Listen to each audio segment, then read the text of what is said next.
Hey, what's going on, guys? Mike Floyd here with the Turf Toe Show, bringing you all your Atlantic American football news and rumors pretty much every Wednesday if I remember to do it, if I'm not busy. If you like this video, hit like, share, subscribe, and let's get into the new rumors. So the big thing that's been going around for pretty much over the weekend is the fact that Johnny Manziel signed with Atlantic American football. He's now with the Memphis Express. There's been a lot of discussion to why he didn't sign with San Antonio, with the San Antonio Commanders, since technically they owned his collegiate rights. Well, the San Antonio Commanders, they went ahead and waived those rights to allow him to sign with the worst team. Well, the team with the worst record. I won't say the worst team. I'll say the team with the worst record, which was Memphis Express. And, he's now with Mike Singletary and those boys down there in Memphis. I actually was trolling through Twitter the other day, and I happened to see an interview with Daryl Johnston, who's the general manager of the San Antonio Commanders, explaining why they actually passed on Johnny Manziel. And I thought his answer was pretty spot on. He stated that if they would have went after Johnny Manziel, they would have had to give up a lot of players in order to actually bring him into the system.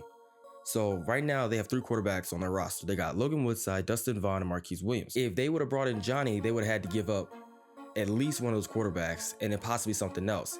Now, what I find interesting about this is the fact that all these teams are owned by the league itself.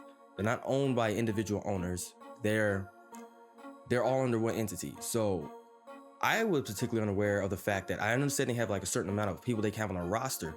And I know they do roster transactions all the time where they release certain players and bring players in.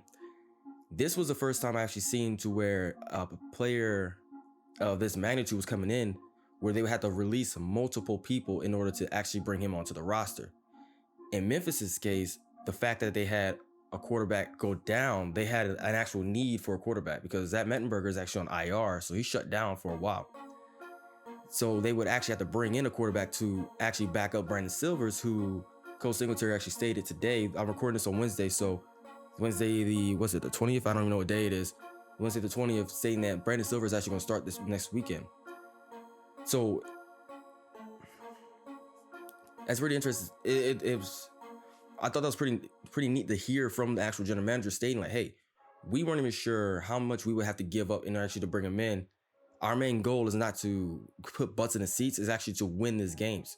So he's looking at it more of the fact that people are going to watch regardless. It's San Antonio. They're going to watch football, which they've shown. I think every home game has at least had 20,000 people there. So they got the butts in the seat part. Yeah, having Johnny come in would put more butts in, but he wasn't willing to break up his quarterback room in order to just bring in one guy that would have brought all that publicity with him. So I actually commend him for that. Number 2, the big thing he actually stated was the fact that Landry Jones, who used to be the backup quarterback to Pittsburgh Steelers, he played a little bit with the Jacksonville Jaguars, was also talking about coming down to Alliance American football. I completely forgot that he was out of the league right now. Last I heard, he was, backing old dude up in Jacksonville. I think Blake Bortles is with San Francisco. No, the Rams now. But I didn't realize he was a free agent and that nobody picked him up. Now we got a guy who, I remember when he played for Artesia, he played for the Bulldogs out there in New Mexico, went out to Oklahoma, balled out there, got up to the league, had his ups and downs, but he was relatively quiet with it. I think he dealt with a little bit of injury. He's another big arm guy, big, college football kind of guy that the fans down here in the South, pretty much all the teams are in the South, but the people that were supporting the Alliance American football, they would recognize that name as soon as they brought him in. Because I remember as soon as he got drafted, a lot of guys were Landry Jones is playing in the NFL. It's crazy. It's crazy. The circles are running. We pay attention to the high school players and watch them go through their college progressions into the NFL. So it'd been kind of neat to see a guy like this drop down to the Alliance. Well, he ultimately decided not to. No reason has been put out why he decided not to join the Alliance. But Daryl Johnston stated that, hey, Landry Jones would have been a big ticket person on their roster, so they had to make certain. He would have been a first round pick essentially for them. So they would have to make certain exceptions to actually bring him on the team. He said Johnny Manziel would have been the same exact way. It was just a perfect storm essentially for the Memphis Express for them to actually land Johnny Manziel. So I actually got to thinking about this. So, he was on a 2-year contract with the CFL. Something happened, that contract was broken. Now he's with the Alliance American football. I heard rumors that his camp was waiting to see how it actually pan out, if this was actually worth his time to actually break that contract up there to come down here to the States to play in this league, or if they should just wait it out and play in the XFL next year, which a lot of people were speculating he would do. I personally don't know. Nobody actually knows, but I think that by him going ahead and just signing on with the league now with all the injuries that were happening to the quarterbacks left and right, because San Diego, they were losing quarterbacks. Birmingham was having problems with their quarterbacks. You know, just little stuff here and there. There was going to be a need eventually for another quarterback to come in. So that would just been a perfect storm for him to actually ingratiate himself with a team that would need a quarterback. So when I step back and I take my dislike of Johnny Manziel as a player and just look at it from a business standpoint, it makes sense for him to do what he did to get to the league. Now, if he actually shows up and balls out, more power to him. If he fails, then, you know, it is what it is. But I just thought that was interesting. The last thing I wanted to touch on before I wrap this video, because it's gonna be a quick video, was the fact that I was trying to find more information on the actual health insurance these guys get, because I know that they are on a 3-year contract they sign, and they get a certain amount of money. I think it's like $70,000 first year, $80,000 next year, I think $100,000 the year after that. Some weird tier system they got going on. They also stated when they started the league that these guys are going to get health insurance in order to help, you know, they're playing a dangerous game. Everybody's getting hurt left and right. So I was curious about that, because we've seen a lot of offensive linemen go down with leg injuries. We've seen the quarterbacks go down with like head injuries, leg injuries, and stuff like that. I was just curious to see if these guys are actually still going to get, let's say this first year, is that $70,000 actually guaranteed for these guys? And will they be willing to bring these guys back next year? Because like with the NFL, if you're on like a 3-year contract, yeah, they could kind of release you, but you still get covered once you have that 5 years in. Since this is being a brand new league and you got players dropping left and right, are they still paying these players while they're sitting on the sidelines?